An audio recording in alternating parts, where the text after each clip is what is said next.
Let's see who up in here. Let's see how long I can go live before this cell phone coverage goes bad in my man cave.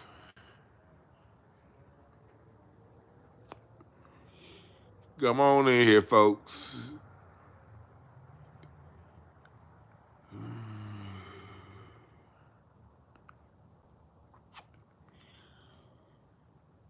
I gotta straighten out that picture of Miles Davis. That shit crooked than the motherfucker. God damn. I didn't realize it was that crooked. And look at that crooked ass picture. Hold on. Let me.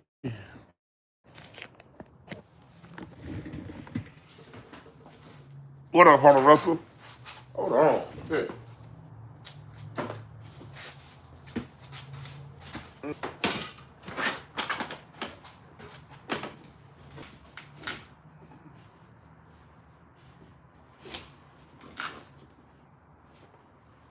There we go.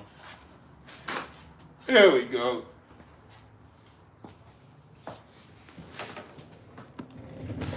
That shit was looking crooked than a motherfucker.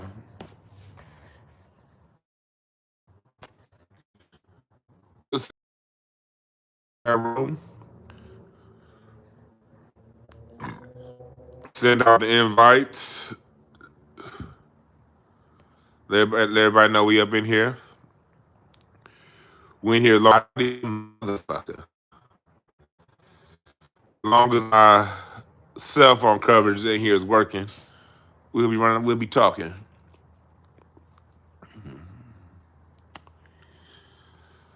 What's up, by the way, Jay? K-Lot. What's up, Blake? I did a Twitter space earlier. I'm trying to see if I can get that Twitter space uploaded to YouTube. We talked about America and is everything American, African. Don't you like, every time someone says America, I laugh my ass off because in LA we say America. But them you Arkansas niggas, but America. Here you go. What's up, CB? 205.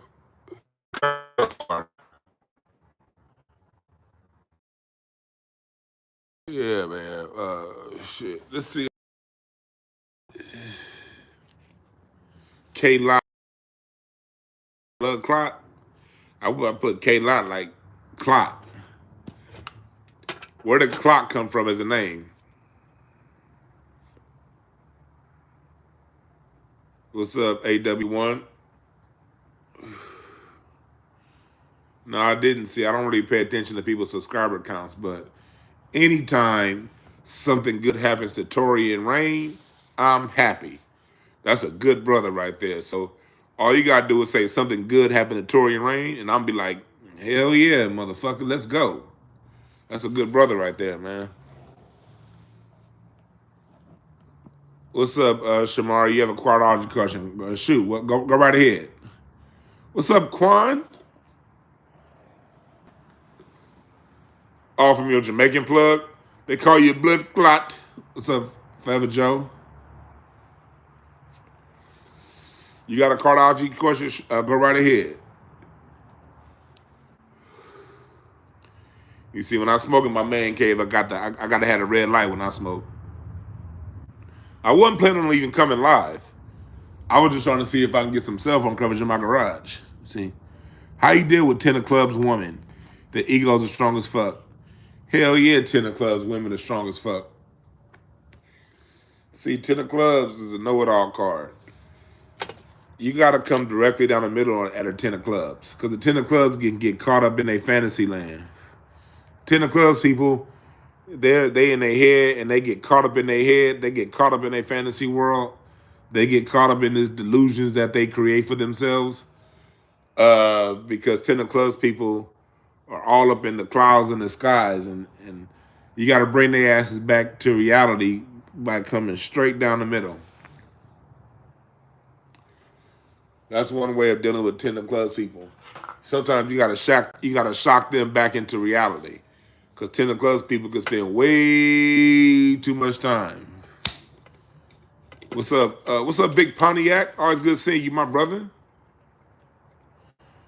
I got big love for my indigenous, my black folks who know. Well, I got love for all you niggas. I got love for anybody watching. But a special shout out to those who know where they, who take the time to find out where they come from. And I'm glad you said she starts crying because she's sensitive. 10 of clubs people are very sensitive. You gotta come down the middle, but you gotta find a way. You gotta see. It's hard for me. See, even though she's a 10 of clubs person, I would have to get her birthday and sort of channel her energy to give you a good answer. Because even though there are general answers for cards, but I gotta be able to any reading that I do, I tune all of my readings to the individual. I know the cards, but my gift when it comes to reading cards isn't off going by the book and what the book says. I tune into your spirit and I let that guide me.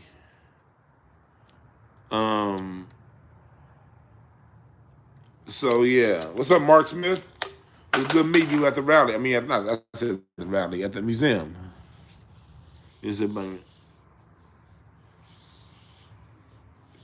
Yeah, if I enjoy you reading the high profile people being exposed, that's happening every day on all levels.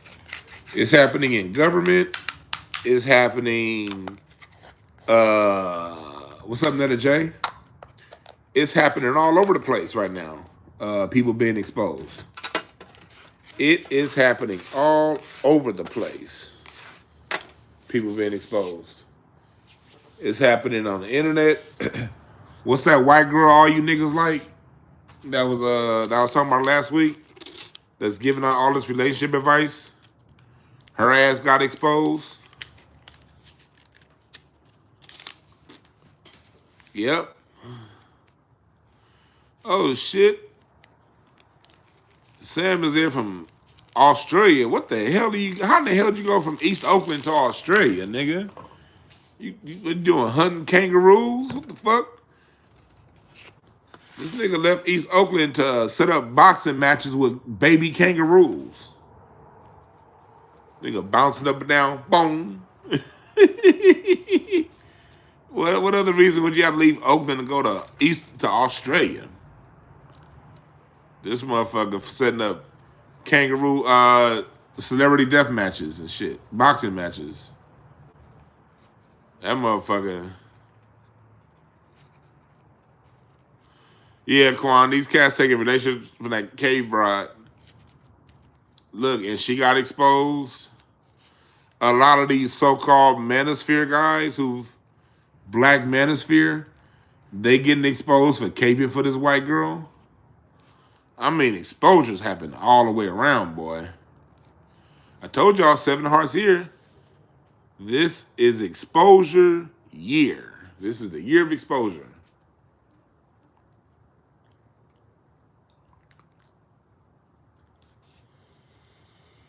Yeah, I had to roll up 2 blunts. Because 1 blunt won't do.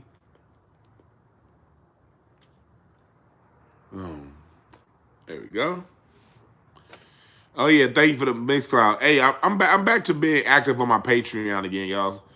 And also for everybody that's following, if you're subscribed to my Patreon masterclass level, when I start teaching cardology and how to read yourself, which those classes are coming pretty soon. Those of you who've been in my masterclass level for the last year, you guys are going to get free admission to those classes. And all new people on Patreon to get half off. Patreon, like the masterclass level. But I'm back to being more active on my Patreon.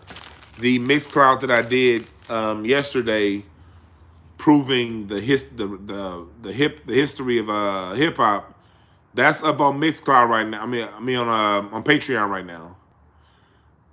I did a live Mixcloud for free, but If you missed that mix call yesterday, it's on Patreon. And we were breaking down the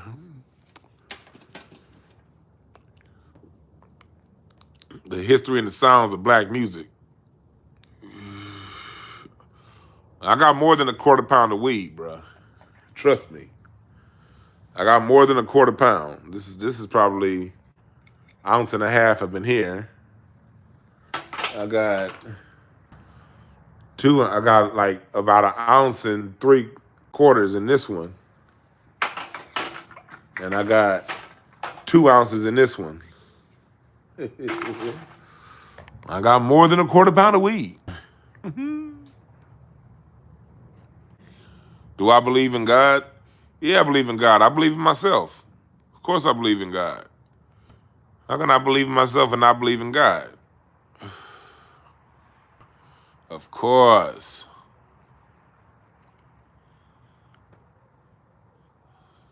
Yeah. I definitely believe in God. I believe in myself. I believe in my mom and my dad, too. So hell yeah, I believe in God. That's my God. Most of my gods. You can't have God. Legal weed. I don't do legal weed. I do legal weed. Let me say it back. I don't like.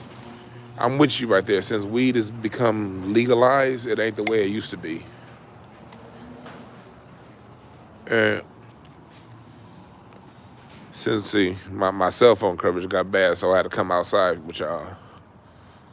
I didn't think I'd be able to stay in my garage long with the cell phone coverage. But weed, yeah, when they legalize it, when they legalize it, it's the taxes.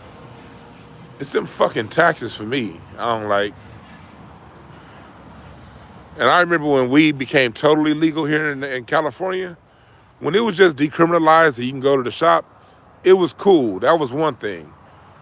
But when it got totally legalized, I'll never forget that day. It was just a whole bunch of goofball, cornball ass niggas, giddy as fuck to be buying their weed. They was standing in line. We're at the weed shop. And I'd be like, man, if you don't sit your corny ass down.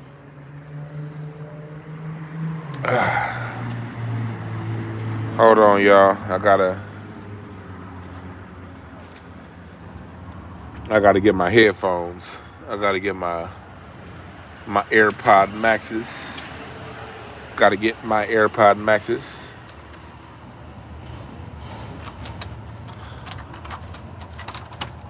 Gotta get them. Doom, doom, doom, doom, doom. Doom, doom, doom. Oh, it's not there. It's not there. There we go. Yeah. Can't find them. It's too loud out here. See, it was quieter in my garage. See, now it's still got to deal with all the goddamn. But my cell phone coverage has been a bitch in my garage, man. It's been a bitch.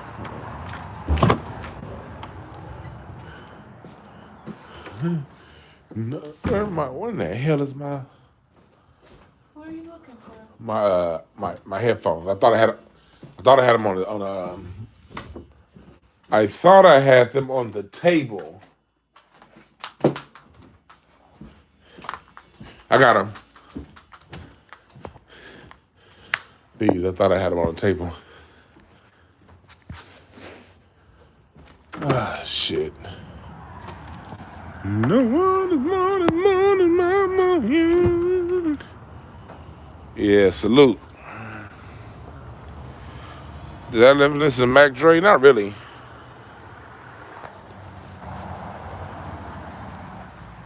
I wasn't that into the Mac Dre like that. Can y'all hear me? Can y'all hear me? I never really got into Mac Dre like that. I appreciated his music, but it wasn't really for me.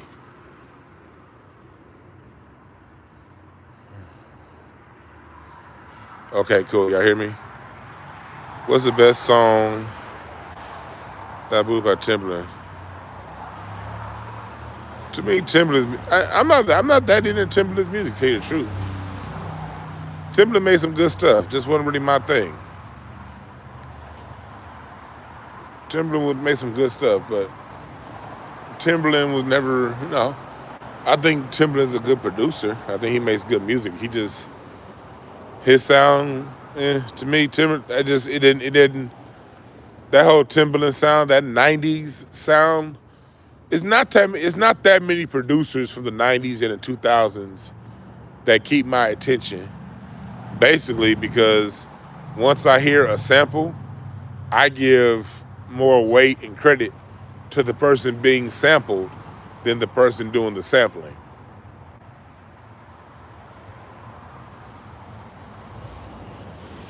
What to do, Andrew Como?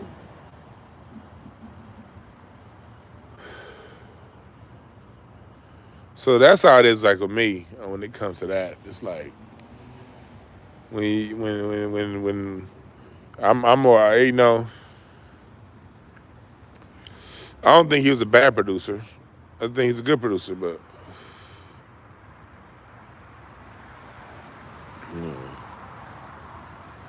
what up, Yellow BZ? Yeah, nostalgia could make things be a certain way, but like a lot of your '90s music, and I mean a lot of your, especially like as you get into the late '90s, '97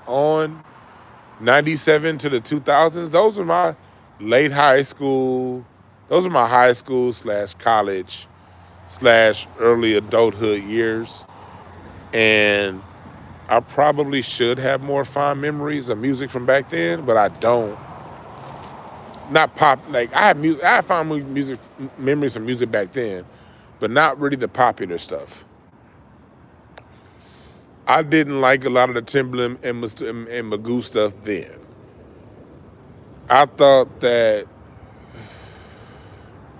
Jay-Z was mid then. I did not like Nelly then. I couldn't stand none of that.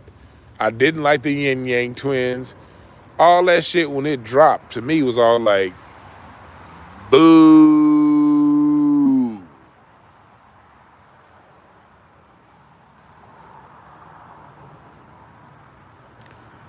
Cause like I've always listened to, like, even now, I was the same way in middle school that I am now. I listened to current stuff and old stuff. I've never not listened to music from the 70s and the 60s. So even when I was listening to 90s, when I was able to call out 90s hip hop samples when the song dropped, before the internet, before you can go and search who sampled who. I was a nigga in the 11th grade at Westchester High School. When the song would drop, I'm over here calling out the sample. Nigga, when the Dog Pound dropped, I don't like to dream about getting paid. I was the one in high school saying, oh, that's a sample from Lionel Richie. I was saying that shit when it dropped. So I always had a foot in both worlds. And when in the late 90s, plus I was teaching myself how to play the drums.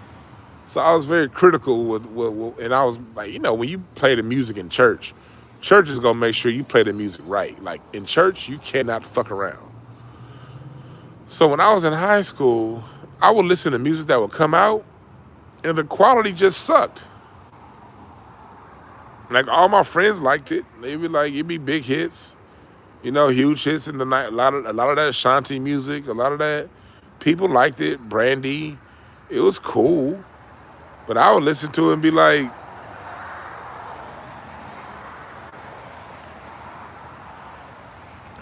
I was like that when it came out, when a lot of this music came out 20 years ago. And I'm still like that. Not to say all music from that era is bad, because like my nostalgic memories from that era come from the original music, the people who were making the original music. Your D'Angelo's, Erykah Badu's, Anthony Hamilton, you know what I mean? Jill Scott, Kim, Music Soul Child. those cats that was making original music that I hadn't heard before, that the first time I heard the song was when they sang it, or of course we have samples. Erykah Badu took a lot of stuff from the 70s too, like samples and little things, but Erykah Badu knew how to round it into her own thing.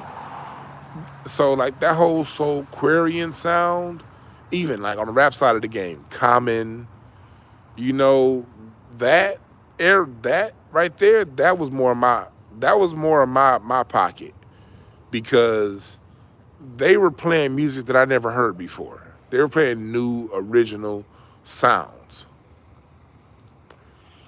Yeah, that's right. Dilla was sampled, but Dilla made his samples his own. You right, the Roots. Yeah, Patrice Rushen was sampled a lot. So, yeah, East Coast rap in front of the beat, West Coast rap behind the beat, and down South ride the beat. Yep. So that's where I was musically. I was more so Maxwell. These guys are making, and these women and men, Bilal. These men and women are making music that's in the true element of soul. Soulful music. Like when Music Soul Child came out with that, when the Music Soul Child changed the drums, the production on his music. I just wanna know your name and maybe sometime. It was that kind of that sound of the early like that. It was the snare was a little fast, and everything else was behind the beat. I just wanna know your name. It is the beat. The beat was always, the drum was fast, a little ahead of the beat, and everything else was behind the beat. It was a different rhythm that was coming out, and it was new, and it was original, and it was Tony's last album, House of Music, Lucy Pearl, Roy Hargrove had some stuff in the R&B side of the game back then. Yeah, Hey, I Just Want to Sing just changed it. So, and Dilla didn't quantize his drum machine either. That's what made Dilla sample. So like I'm not a drum machine fan, but if you're gonna do the drum machine, do it like Dilla. Dilla didn't quantize his drum machines. He let the tempo rock just slightly like a natural drum sound. So if we're gonna go back to the 2000s, for me, it's the stuff that they branded neo soul, which I don't like that name either because it's just soul music that wasn't mainstream. So that sound, even Mary J. Blige had an album that dropped back in '99 called Mary. That's my favorite Mary J. Blige album. Most people didn't like, that wasn't a more popular album of hers. A lot of people didn't like Mary when she left Puffy and she did her own thing, because Mary had a straight up soulful sound, that album. It had the movement. It's one of her least popular albums, but go listen to the album Mary. That's my favorite Mary J. Blige album. So if there's going to be a versus with Tony, it would have to be with Mint Condition. And I love Mint Condition too. Those are the only two bands of that era. Tony, and Mint Condition. That would have to be the verses. So Lauryn Hill did do a lot. See, here's my issue. I don't have an issue with Lauryn Hill. She dropped in '98. I'll never forget, that dropped 11th grade year. And rest in peace to my man Terrence, one of my high school friends. I found out he moved down to Atlanta. I found out damn, he got stabbed to death in his house a couple of days ago. One of my high school friends from Westchester, class, He was a class behind mine, but rest in peace, my man Terrence. But I was saying that to say, Nike. I thought about Terrence because Taquan, you brought up Lauryn Hill, and I'll never forget. I remember we had a class together when that dropped. We had like one of our like it was like an elective like wood shop when that Lauryn Hill dropped. Lauryn Hill did her thing. Problem with Lauryn Hill was she didn't give people credit. A lot of people went in and helped her out with that album and collaborated, and she took all the credit. There's a certain karma to that.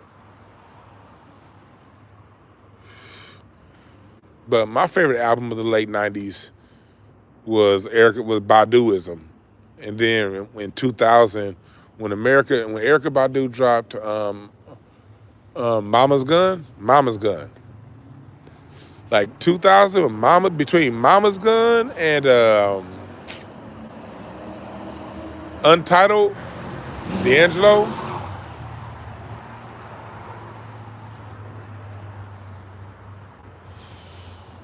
So yeah, I love everything Outkast dropped. I don't have a favorite Outkast album. I played every Outkast album. I probably played Southern Playlistics more than any other Outkast album, only because it's the oldest one. Then I probably play ATLiens more than any Outkast album because it's the second oldest one. Then I play Stankonia the third most because it's the third oldest, and so on and so forth. But every Outkast album, I've probably played at least 2,000 times. Even the Idlewild soundtrack starts off like a small town marriage, lovely wife and life, baby carriage. Now, Outkast, they have done no wrong. I was even on Big Boy. We on that crib tonight. We on that crib tonight. We on that crib tonight. I'll never forget, Kryptonite dropped right when I graduated college. I was turning in my last final at Cal State Northridge in 2005. I went to Mr. Horn. I said, Mr. Horn, boom! This is it. And as soon as I got in my car, first thing that was on, we on that crib tonight. We on that crib tonight. Oh, hell yeah, Biz Markie. Hell yeah, Speaker Box. When that first song on Speaker Box. Do do do do do. Do do do do do.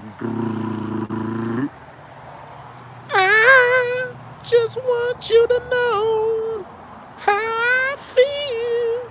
Dude, feeling good, feeling great. Feeling great, feeling good. How are you? You damn right, Biz Markie. Every sound system I've ever gotten, including that Honda I have in my car right now. I don't have a huge sound system, but I do got a 10. I did replace all the speakers with Alpines. I got Alpines in a sub. But when I wanted to test my Alpines out, Speaker Box. Doom, doom, doom, doom. When I had my Tahoe, I had 3 10s in my Tahoe. And same thing. Do, do, do, do, do. Speaker Box. You're right. The only thing Outkast did wrong was stop. I am going to agree with you, Antonio Films. Come on now, Quan. Prototype wasn't stepped on by me. Shit. I remember when Prototype dropped. Love Below dropped around the same time as Erykah Badu's Worldwide Underground. And that was 2003. I had a 2001 Ford F-150 Super Crew on 22s. right when Love Below dropped. And hell yeah. I hope that you're the one. If not, you are the prototype. And that, my dad liked that shit when it came out. I played that shit. I was with my dad. I took my dad somewhere. I played that. My dad was like, hold on. What's this shit right here? I was like, Pops, that's Outkast. He was like, my dad was like, man, turn that shit up. We'll tiptoe to the sun and do things. Man, I'm telling you right now, when I graduated college, I had a choice. I was going to like Miami and New Orleans a whole lot back then when I was in college. So I had a choice. Am I gonna go to New York or am I gonna go to Atlanta? I really did not know. I was like, am I gonna go to New York City or am I gonna go to Atlanta? And I chose Atlanta over New York City when I graduated college. Cause I kind of wanted to go to a city and chill with niggas. You know what I mean? And it was like, do we go to New York or do we go to Atlanta? And we chose Atlanta. And I think Outkast had a major reason to do with that. I'm not lying. Like, I'm dead serious. I think somewhere subconsciously, I am such a huge Outkast fan. Outkast made the subconscious choose Atlanta over New York. And then, hell yeah, Jill Scott and Erykah Badu could do no wrong with me either. But I went to Atlanta. And then, you know what made that trip so dope? Outside of me and my boy, we made the mistake of going to the Lenox Square Mall. When I got to the mall, like, this shit look weird. I called my homegirl. I was like, man, I'm in this Lenox Square Mall. I just wanted a fresh pair of J's. That's all I wanted. I was like, let me go to the Foot Locker in Atlanta. I didn't know shit about no damn Lenox Square Mall. I walked up in there. I swear to God, when I walked in the Lenox Square Mall, the Blue Oyster music from Police Academy played. Do do do do do do. Do do do do do do. I was like, what the fuck is going on in here? And I called the homegirl. I was like, hey, I'm in this Lenox Square Mall. What's happening? She was like, she just fell out laughing. She was like, man, if you don't get your ass out of there, Dwan. And then, but now what made it cool was that night,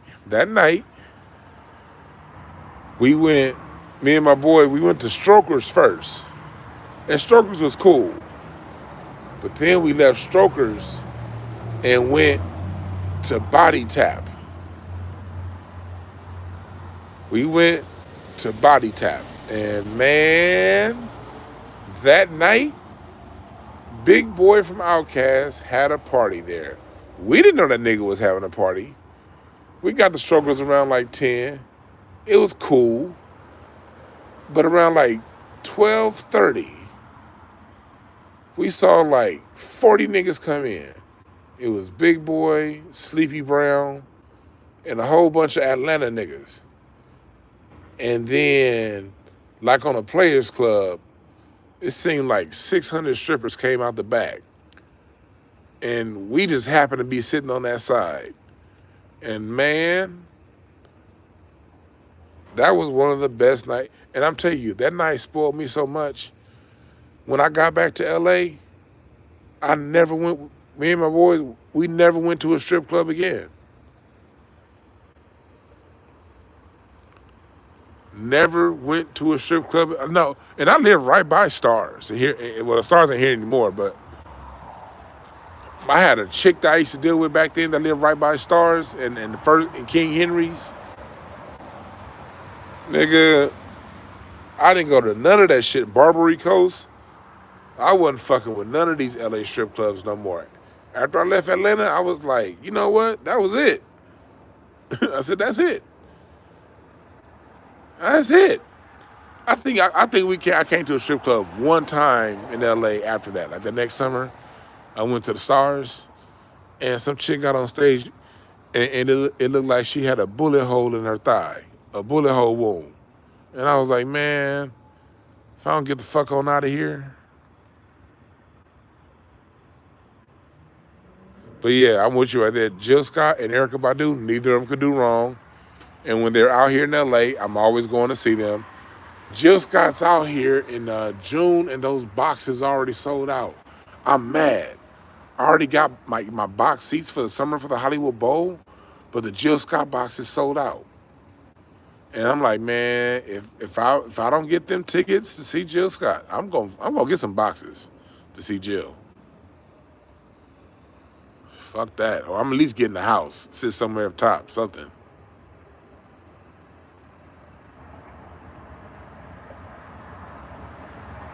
Yeah, he said C-section night. That's what it was.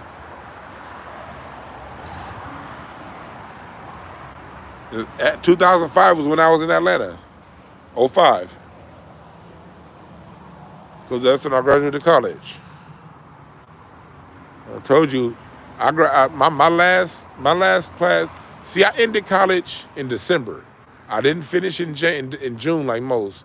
I had to go back for one semester because Cal State Northridge was bootleg, and there was certain classes they didn't offer, so I had to go back for one extra semester. So I finished college in December, and I finished like the first week of December, and I was in Atlanta the second week of December, 2005.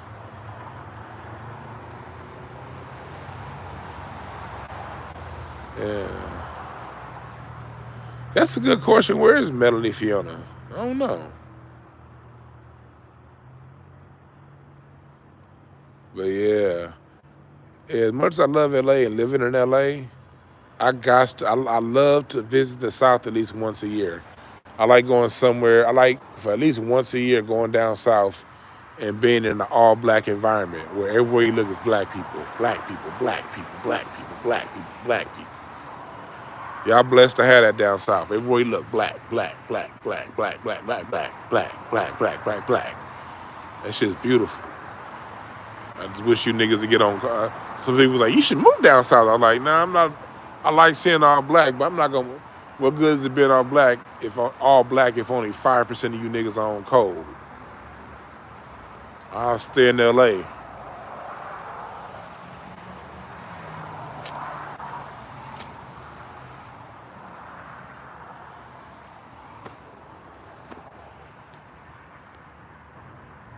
Yeah. That's why I like to go down and visit the South. I visit the South, be around black people, then I come back to LA with all this sunshine.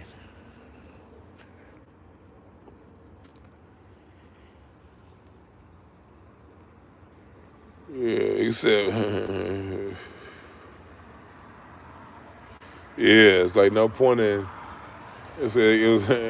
And Quan, I think you know who I'm talking about. But no disrespect to anybody, but I'll be having like a little polite, light back and forth with our brother Marcel Dixon down there in South Carolina, because Mr. Marcel Dixon is all about, everybody moving back south. And I want to say he makes good points. Like idealistically, I agree with Marcel Dixon when he talks about his reasoning for moving down south, have large numbers, be able to take over a few districts. And I get that. Like I agree with him on that. And I want it to happen. But I want to see you niggas do it first before I move. I ain't gonna be the one moving down there and making it happen. Hell no. Now, once I see the black people who are already in these majority black states and these majority black towns get on code, and I see being on code is the rule and not the exception, then I may reconsider. But I ain't about to move. Look, down south, y'all got big ass bugs. Fuck y'all. But CB, I'm like being born and raised in LA. I wasn't really around white people either till college. I grew up. I grew up in a all black environment. My doctor was black. Like my wife, her school, most of her teachers were black at her school. Like, hold on, loud ass motorcycle. Let's see what that is. Okay, that's actually worth the loud. That was a Harley right there. Okay, I respect that. I respect that. I don't mind your shit being loud when the bike look as nice as that. He got that. He got that. Anyway, anyway, um, like my wife grew up in an all black neighborhood. My wife, I was saying this earlier in Twitter Spaces. My wife didn't even know black people struggled until the LA riots. She grew up in an all black neighborhood, and you know, city councilman lived across the street. Gerald Busby, president of Motown. If you ever saw that New Edition movie, they had they featured Gerald Busby prominently in that New Edition movie. He stayed right across the street from my wife as a kid. You know what I mean? And it was an all black neighborhood with doctor. And then my neighborhood growing up, the people around us, they all had jobs. And actually, I grew up in the Crenshaw district, and the neighbor to the left of me is from my neighbors. My two immediate to the left neighbors was both from Japan, Okinawa. George and Dorothy. Dorothy was to the left of me.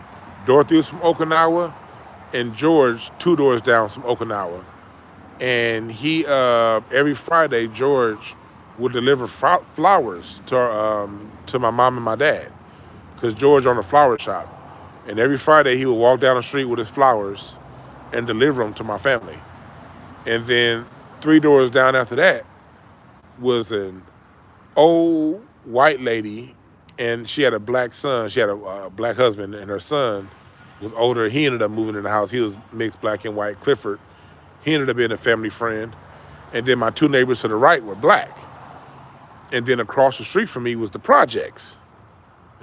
Well, I don't say the projects. The Rodeo Lane apartments weren't the projects, but they behaved like the projects, if you know what I mean. Like, my whole block was black, but except for my 2 neighbors to my left of me, my 3 neighbors to the left of me. But outside of that, my whole neighborhood was always black. I mean, I didn't see white people like that. When I went to middle school and high school in a white neighborhood, but Overwright Middle School and Westchester High School were black schools. Like, my school was like 95% black, even though it was smack dab in the middle of a white neighborhood. Like, all the white kids went to other schools, and all the black kids went to Westchester High School. If you know basketball, you know Westchester High School. They put like over 25 people in the NBA in the last 20 years. Mm-hmm. But yeah, it hurt. It was over 1 million black people back then. See, I was raised in an all black environment. I didn't really see white people like that. I really didn't see them at all until I got to college. Now they're starting to come in more.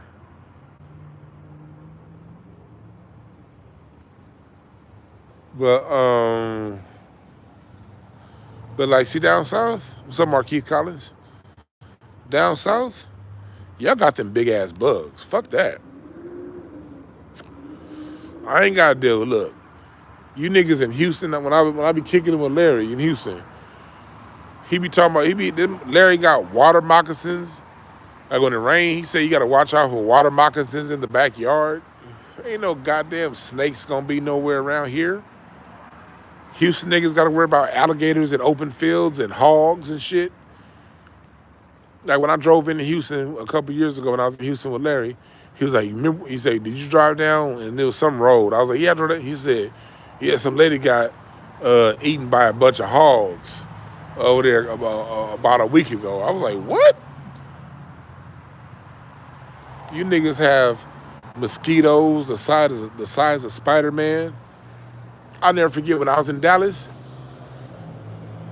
I was in Dallas 1988 with my grandmother. My first time getting on the plane was going to Dallas, 1988.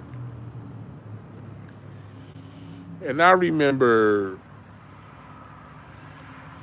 when I was at my Aunt Pearl's house, I saw this the biggest water bug I ever seen in my fucking life. That water bug was the size of her piano. I had never seen nothing like that before. And Aunt Pearl had a very clean house. Her husband was Mr. J. Lee, was my uncle, my great uncle, J. Lee Foster. He had a church in he had a church in Richardson, Texas. His son Greg still is a pastor there in Richardson, Texas. I don't know what the church is called, but Greg Foster is still there. He's still the pastor. And but that was the biggest motherfucking water bug I ever seen in my goddamn life. I was scared. I remember going to sleep that night thinking that water bug was gonna choke me out. And then I remember going back and just seeing these, when I was back at the family house in South Dallas, seeing these big ass spiders. We ain't got that shit in LA. Ain't no, look, where I'm standing right now, the most nature I'm gonna see where I'm standing right now in my building, I'm gonna see raccoons. I'm gonna see some possums. Lately, I've been seeing skunks around here and some coyotes. I'll get coyotes, and coyotes don't come near humans. If a coyote see you, like if I see a coyote, this shit gonna be like, if he see you, that nigga go the other way. Same thing with possums, raccoons, and skunks. Yeah, roaches fly in Texas. Fuck that. Here in my apartment this time last year, I started seeing these water bugs out of nowhere last March, about a year ago. I started seeing these water bugs around here. Man, shit, I ordered pest control to come out and spray my building once a month. I ain't seen one of the bitches in about 10 months. They spray when they spray buildings out here in LA, them bugs leave. Our bugs ain't that aggressive. You spray a building down there in Texas, that bug gonna put his middle finger up at your ass and be right back next week. Ain't no more goddamn bugs in my building. We get this shit sprayed once a month. They'll be out here on Monday spraying this shit.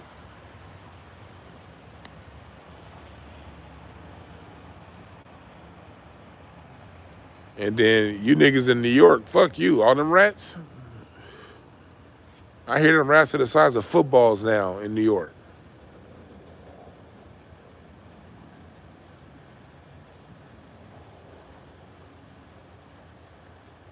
They got big ass, like huge size rats in New York these days. On get your tickets. April 29th, Comedy Chateau, me, Freeze Love, Edwanda White, Al Green. Get your tickets right now. Thank you, Quan. These will sell out. The last show sold out, and it was in the middle of LA's worst rainstorm. So imagine how fast this was going to sell out. And I'm going to raise the price of them tickets the last week before the show. So get them right now. Get them right now. Get them right now. Comedy Chateau. Me and Larry Goodwell. Shit gonna be funny as fuck. Yeah, Florida. See, look, when I go to Florida, y'all, I only go to South Beach, y'all. See, Florida, I ain't trying to go all inwards to Florida. I ain't trying to go to no Orlando or Tampa. I don't want to go to no Pensacola or Jacksonville. If I'm in Florida, I am staying on South Beach. I'm going to stay on one of two streets in Florida, Ocean Drive or Collins. And it's only gonna be Collins, like where the Lowe's and all those where the boardwalk is, nigga. But most of the time, 99% of the time I'm in Miami, I'm staying on Ocean Drive. That's it. I ain't about to go nowhere where them fucking Gators is at. Ocean Drive. That's it. And I ain't leaving. When I'm in Miami, the only time I leave Ocean Drive is to go back to the airport. Or to do some shit over in Coconut Grove. Fuck that. I ain't fucking with Florida's wildlife.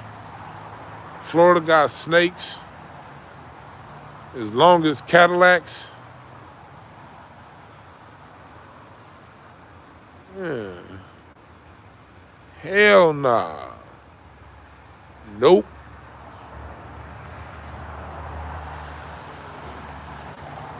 Fuck that shit. Man, that damn light make like I got gold teeth. Now this is my teeth being pearly white.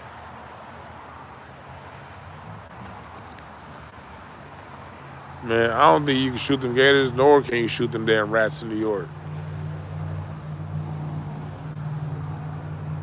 Yeah, Freeze. Freeze ain't really doing much entertainment right now. Freeze is doing this show for me. Freeze is blessing me with this show, man, because Freeze got a lot of good shit going on for him right now. So, you know, Freeze for him doing this show for me is him just looking out for me. That's what this is. But you know, Freeze got some shit recorded, got a special that's out that he get ready to put out, and when he do put his shit out, that shit's gonna be amazing.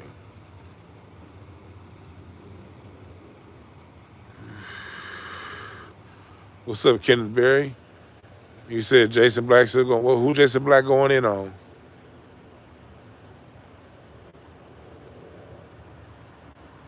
Who's he going in on? Oh, you talking about that manosphere shit? I ain't really been paying attention. Like, yeah, I did a show on that white girl, just kind of like laughing at a lot of these niggas taking advice from that white girl. But whatever, Jason Black lit a match in the whole. He lit a match in that whole manosphere world, calling out that white lady. He definitely lit a match. And then I ain't know who none of these motherfuckers was before he did that. And then now I guess what's going on with the lead attorney? They said was the lead attorney like caping for the white girl? I'm over here looking like I got A.A. Rashid teeth. Goddamn. Shouts out to A.A. Rashid. That's a good knowledge talking brother right there. But this camera angle and that light making it look like I got them two golds in the front. Goddamn, Dwan. My teeth look weird. Yeah.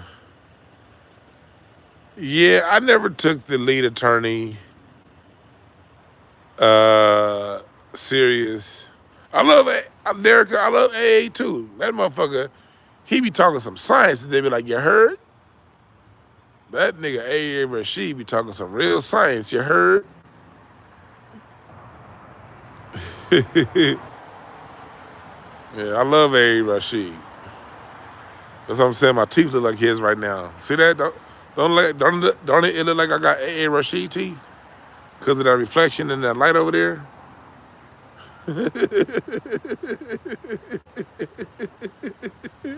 I'm just playing. He a nigga, he could take a joke. But anyway,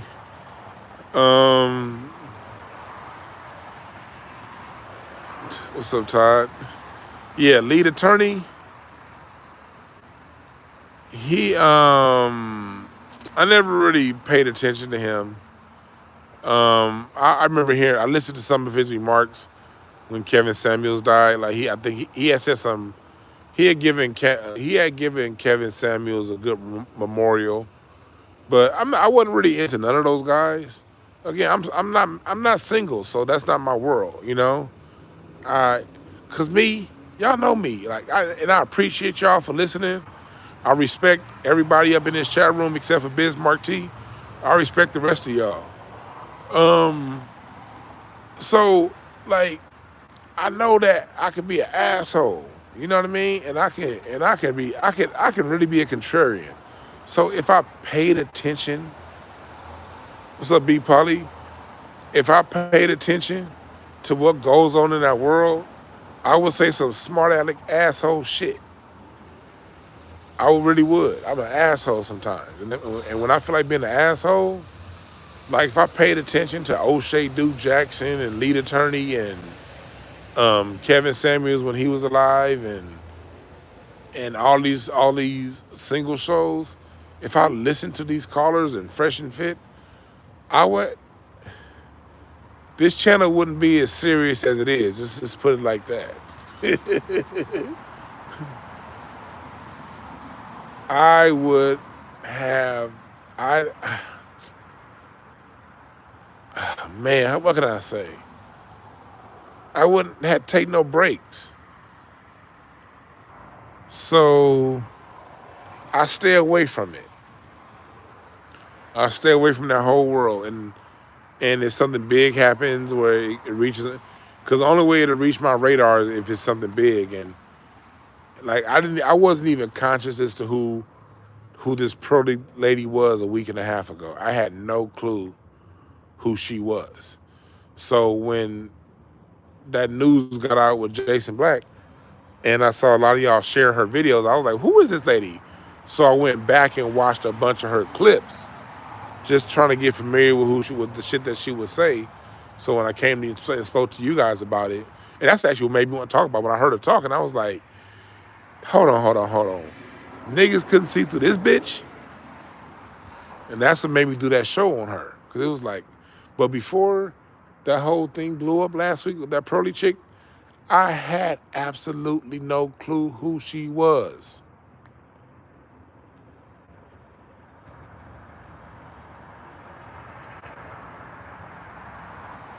So, and overall, I dibble dabble in the news. Let me tell y'all something about life. You can't immerse yourself in what's going on in the world. Well, I can't. I can't tell you guys what to do. Let me correct myself. Because I don't want to be that nigga telling you niggas what to do. I'll just tell you how shit works for me. I can't immerse myself in the happenings of the world. I gotta look at it, scan it, see what's going on, and get back to my life. Because it's certain people who used to be in the who I remember it's a few people who used to be in the chat room here. I don't really see them around anymore. And they would be so not that I don't think they don't watch my show anymore. I used to see them like in 5150 chat room, other chat rooms too. And I don't see them at all.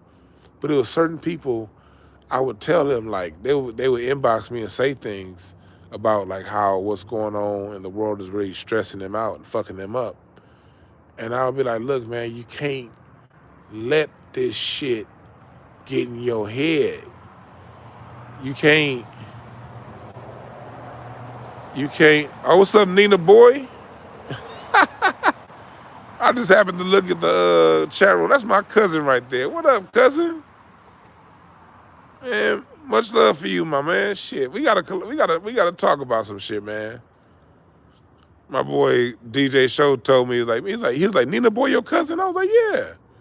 And he told me everything you had going on because I don't be paying attention to shit. But I saw it, man. Salute. That's my cousin right there, Nina boy. For those of you who be online, and y'all know who Nina boy is. That's my blood cousin right there. I love that nigga right there. You know, we got them. You got them certain cousins that you didn't really hang around that much growing up. I actually was around Nina boy growing up. That's my nigga right there. Yeah, man. I got my same phone number, man. Text me. I got the same phone number. Cause hey, Nina boy, I was cause when you had that fight with Bosco 100, it was a radio show he interviewed at up in Seattle, and I interviewed on that radio show the week after he interviewed on it, and that's how I found out you was fighting him. They was like, yeah, Bosco was up here. I was like, what the fuck? He was like, he fighting some. Then they was like, yeah. I was like, that's my. I said, they showed me the video. I was like, man, that's my cousin. The fuck?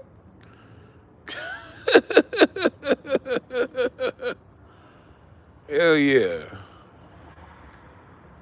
But what I was saying was, like, you can't let this world shit consume you, y'all.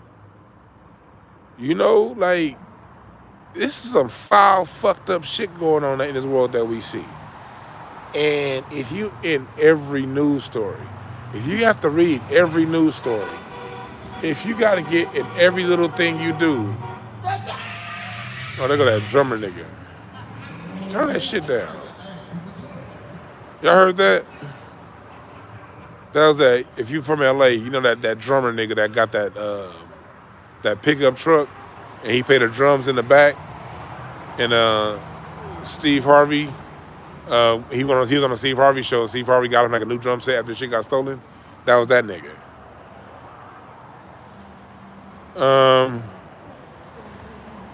But like, if you can't let this shit consume you, you gotta know how to let the shit go.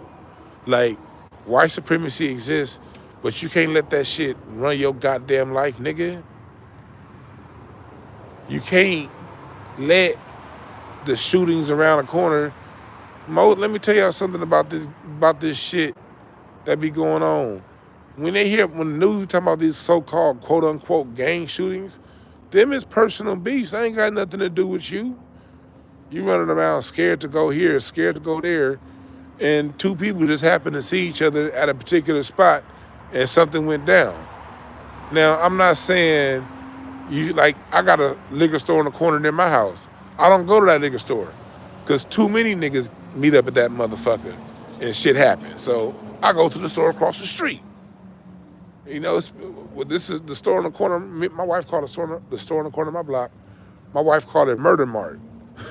So I don't go to Murder Mart. I go to the gas station across the street from it if I need some candy or some shit. So you still be wise, but you don't live your life in fear, scared to go places, scared to do shit. If you ain't done nothing to nobody and you living your life on the right path and you doing your right thing, live your life. Because the way I see it the way Ice Cube said it. If it's my time, I'm just short. Like, if it's your time, it's your time. Like, I carry, I'm not going to say what I carry, but we all, carry forms of protection, in some way. But if you lollygagging and minding your own business, no matter what protection you carrying, somebody can get you slipping. That's just the way life is. And it ain't nothing you could do about it. You could be the best karate expert. You could be a 17th degree black belt. You can have all kind of firearms, tactical training. If you bend down to tie your shoe and somebody pull that shit out right there at that moment, you're done. So what are you gonna do? Live your life in fear and be scared of other black people and like go around talking about, well, the news said somebody on the street the other day got carjacked. Well, it's 10 million other motherfuckers who didn't get carjacked. Leave that shit alone. Like, I had to tell somebody that you got, I'm not gonna say the person's name, but I had to tell them because they was having health issues. Somebody that's really good with us in the black media that gives us good information.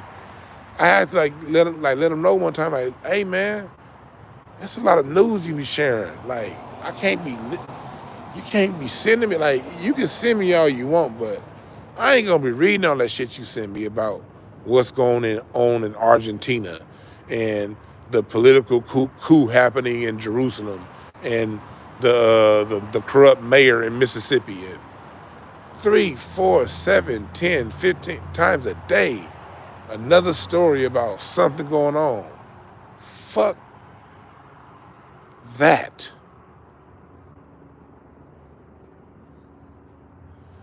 You're right. Fear and God cannot operate in the same place. It can't. That's why, like, even though I have a CCW, I don't have to carry it. I don't even look. Carrying the gun, not carrying the gun. You live life how you gonna live it. I'm not gonna tell nobody what to do, what they shouldn't do, what they should do. But if you live your life on a certain frequency, a certain vibration, it's certain things that won't even come in your path. See, if y'all don't mind, can I get like a little bit spiritual with y'all? Shit. I'm gonna get a little deep with y'all right now, if y'all don't mind. Let's talk a little bit. Let's talk deep, all right? Frequency. When you're on a certain, there's a certain thing called frequency. And frequency is the level in which you operate. If you notice, we all live on the same planet, but we all don't have the same experiences. Oh shit, look at the moon. We all live on the same planet, in the same world, same city, same zip code, same area code, but we have a multitude of experiences. You and I we can go, let's use a football game, for instance. A football game is going to have anywhere between 50 and 100,000 fans, all in one stadium, all in one concentrated area, all going to have completely different experiences. Some fans in that game are going to experience joy and ecstasy because their team won.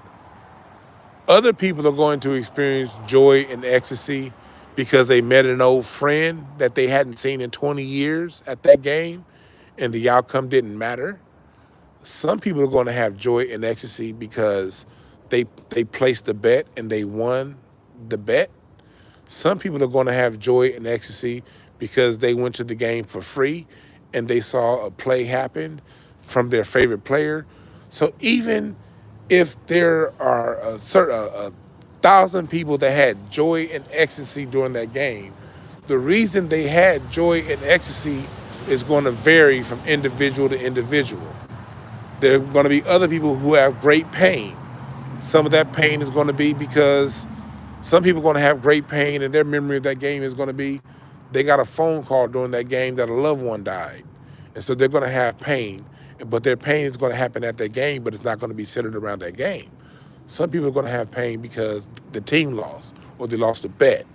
Or some people are going to have pain because they sprained an ankle in the parking lot on the way to the game. Why am I saying all this? Even in one concentrated area around one centered event, the experiences range. What you take away from things range. Everything is a range of experiences.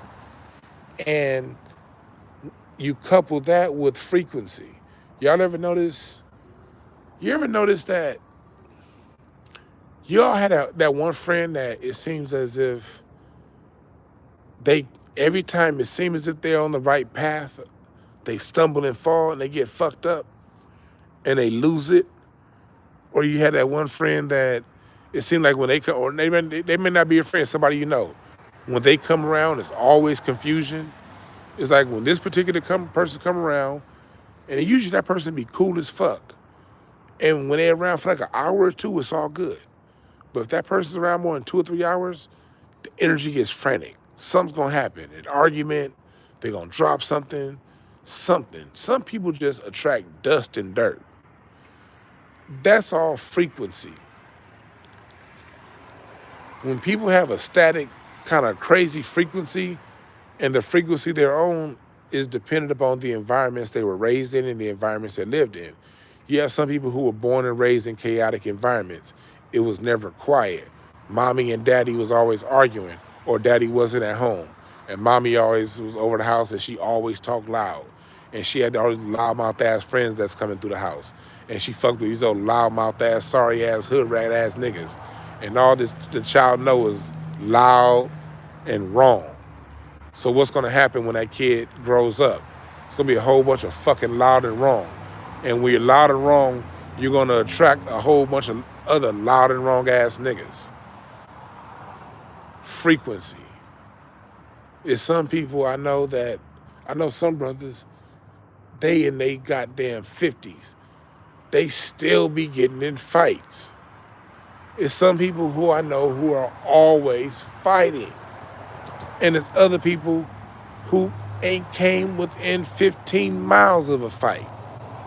Frequency. What frequency are you on? Pay attention.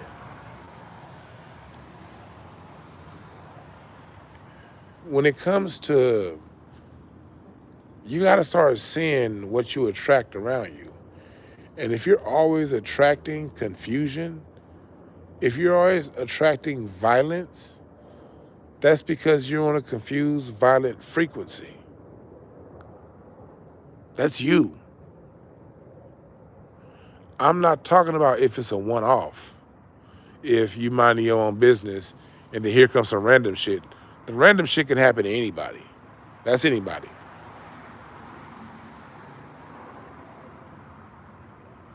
Hey, aura photos are the shit. Get one. Get an aura photo. Yes. That's a good idea, Derica. But frequency. You got to pay attention to your surroundings and the people you attract in your life. And pay attention to what's going on with them. Pay attention.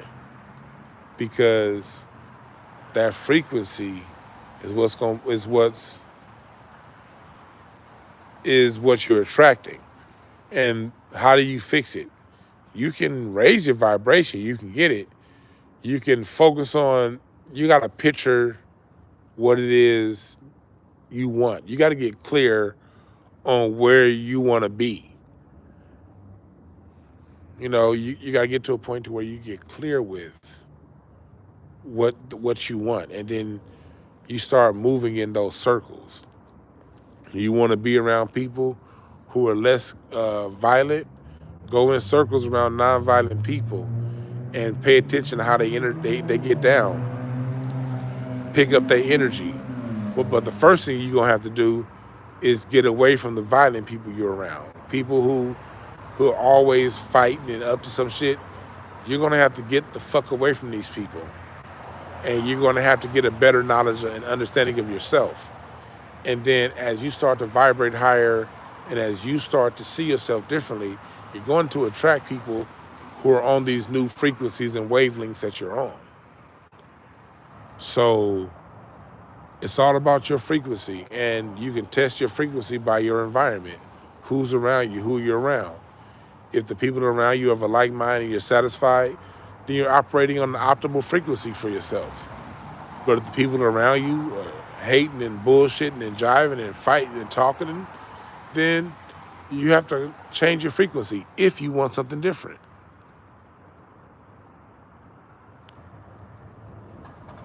Yeah, so that's what that's about. Maybe you only attract and vibrate on the level you attract. Man, it's good seeing my cousin up in this motherfucker earlier. Hell yeah. Good seeing that nigga, Nina boy. Yeah.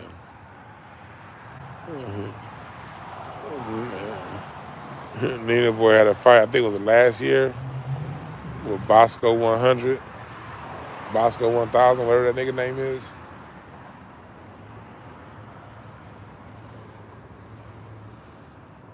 Yeah, get my book. Tell it like it is, The Art of Loving Communication. I'm getting a whole new website, DwannBrown.com built and break. For everybody who's been subscribed to my Patreon masterclass level, you guys will be enrolled free in my new cardology class for the old subscribers, not the new ones. Because I'm about to start teaching. I'm going to do a cardology 101 class coming up, I think in June.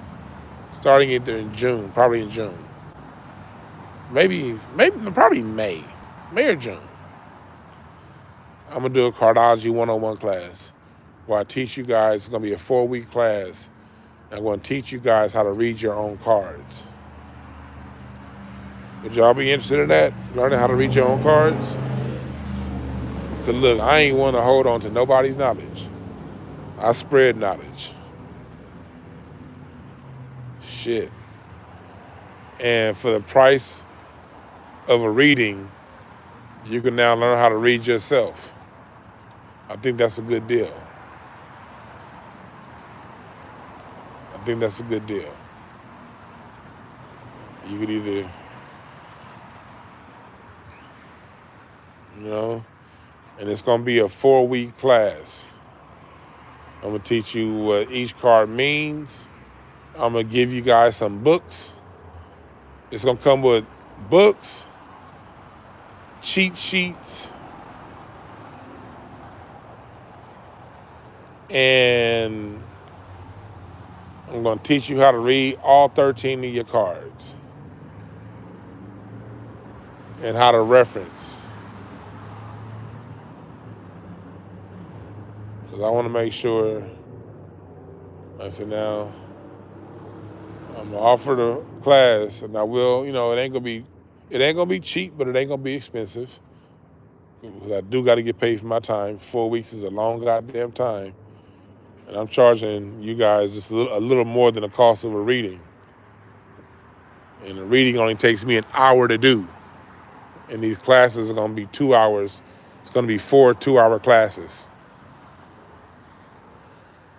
So, yeah.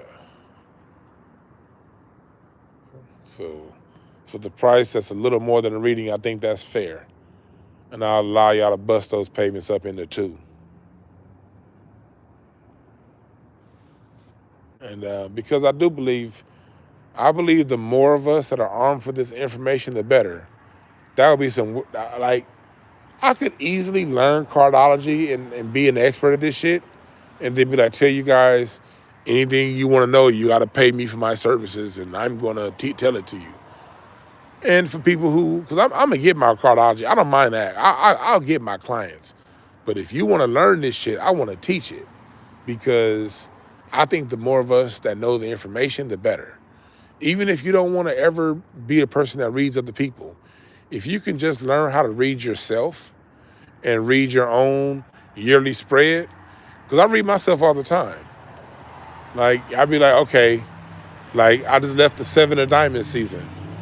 When I was in my 7 of Diamonds season, when I saw that 7 of Diamonds, I was like, ooh, the 7 of Diamonds means financial ups and downs. 7 of Diamonds means even when you do make a lot of money, you're going to have to spend a lot of money. And that's just what a 7 of Diamonds season is. You know what I mean? Versus if you're in a 5 of Hearts season, that means, oh shit, you about to have some emotional whirlwind. If you see a 5 of Hearts 7-week cycle coming up, you just know that, okay, you about to deal with some emotional shit, so just chill out. Take it as it comes.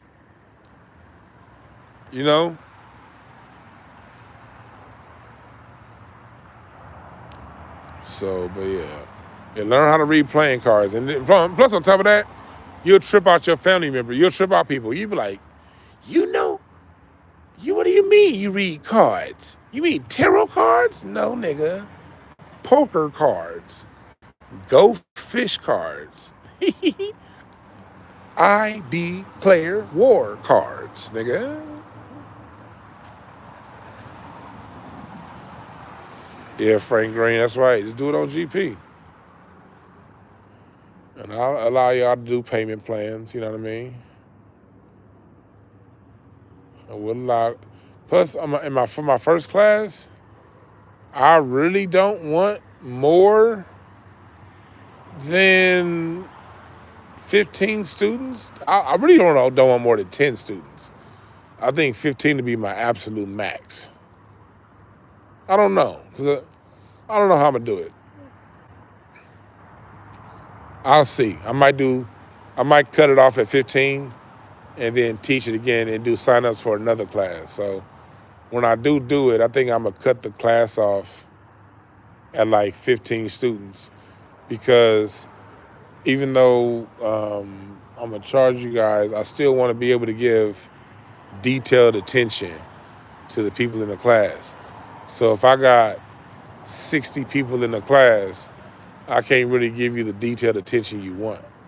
So I think I'm gonna cut the sign-offs off at like 15 students.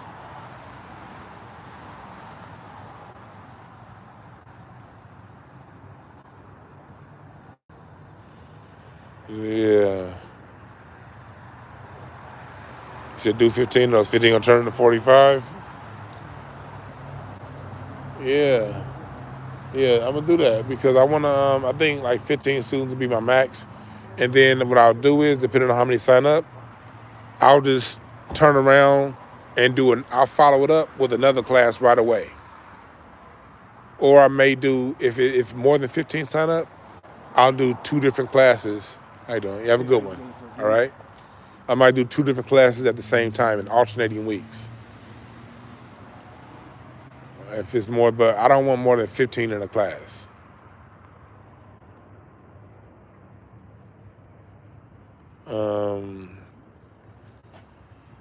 But yeah, and then after I teach the basics of cardology, then I'm going to offer other smaller classes, like one day classes, like 2-hour classes that'll be a lot cheaper.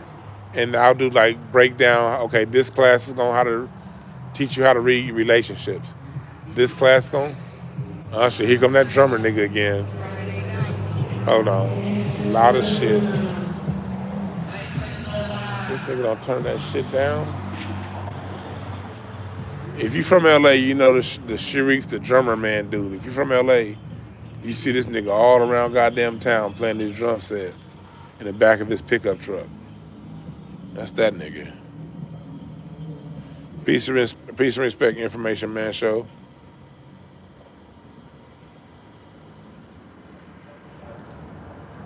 Now, I don't know who the great mother is, Muda. He said nothing but highs blaring, right?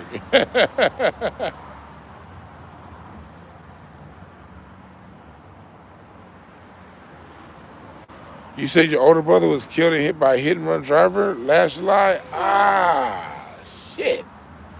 I'm sorry to hear that, brother. I'm sorry to hear that. Man, that sucks.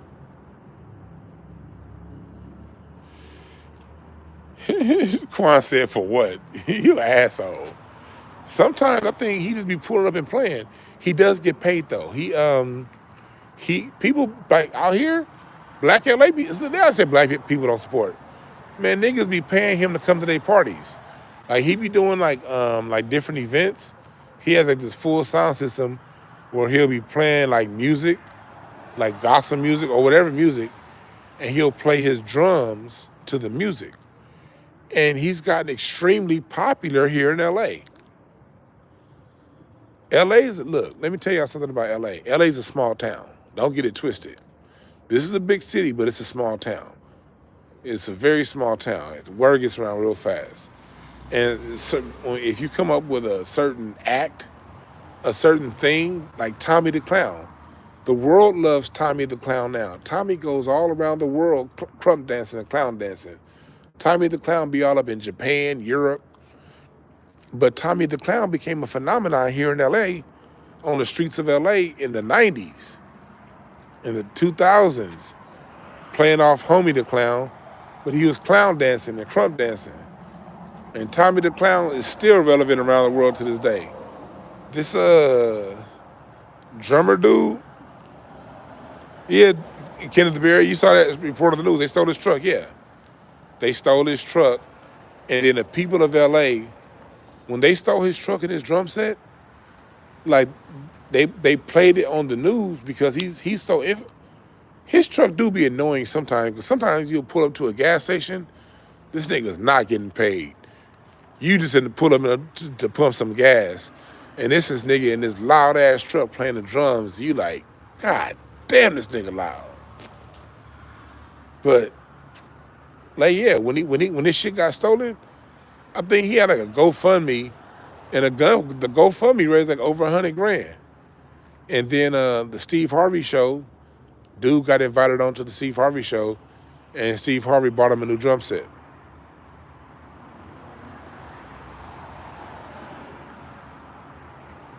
Yeah. Yeah, in LA, if you come up with a stick or something that catches, man, this city supports you for real, for real.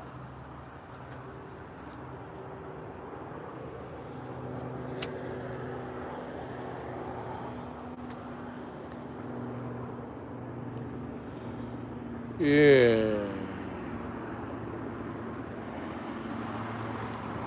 Yeah, man. So, yeah, but y'all got to get y'all tickets for, yeah, I got to get y'all tickets. The Comedy Chateau. Freeze Love going to be back on stage. That's going to be a fire-ass show.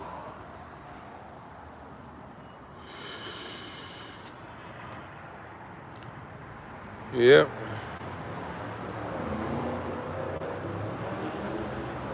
Yeah. Get them tickets. Hey, Kenneth Berry, you come back out to the show with me and Larry on 29th?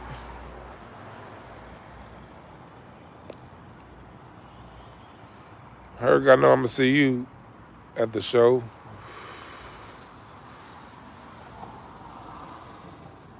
Shit about to be fire.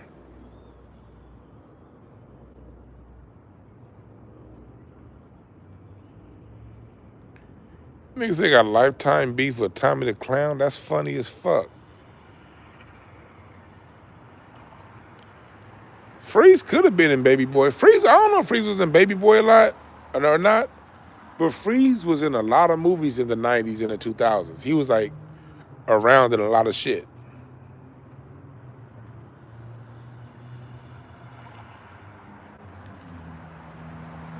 Freeze was around a lot in a lot of shit, so it wouldn't surprise me.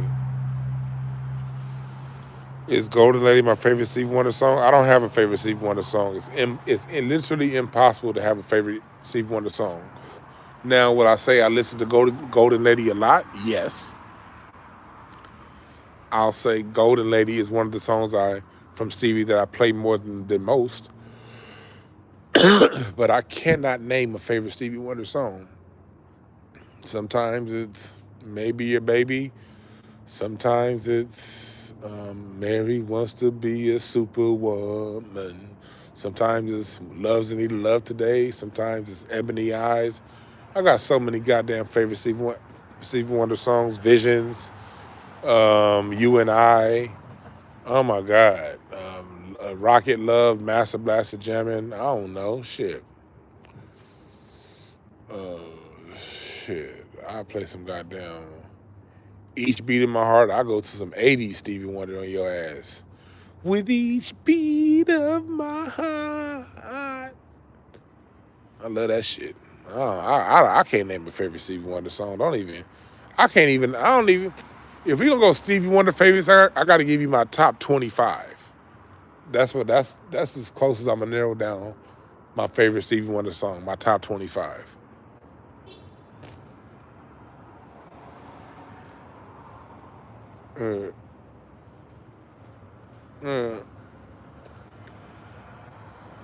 So yeah.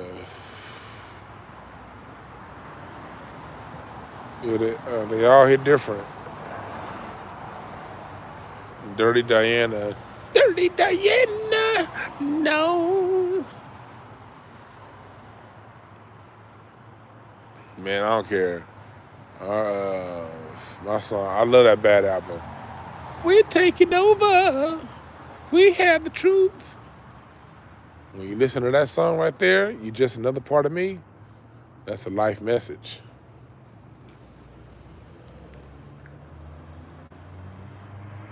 It's a life message. As a matter of fact, y'all talking about music. I'm about to get up out of here and play some music in my headphones because I'm about to spend the rest of this blunt listening to music, not talking to you niggas. I appreciate y'all for listening. I'm going to try to get that Twitter space that I did earlier. I'm seeing if I can get my man Michael Wharton to download it so I can put it up on here. I'm not sure because he wasn't able to record it. So if I can get it downloaded, y'all get that Twitter space I did earlier. It was a dope Twitter space. If I get it tonight, I'll upload it tonight. If I get it tomorrow, I'll upload it tomorrow. But I'm about to go into a music meditation, y'all. Always a pleasure with y'all.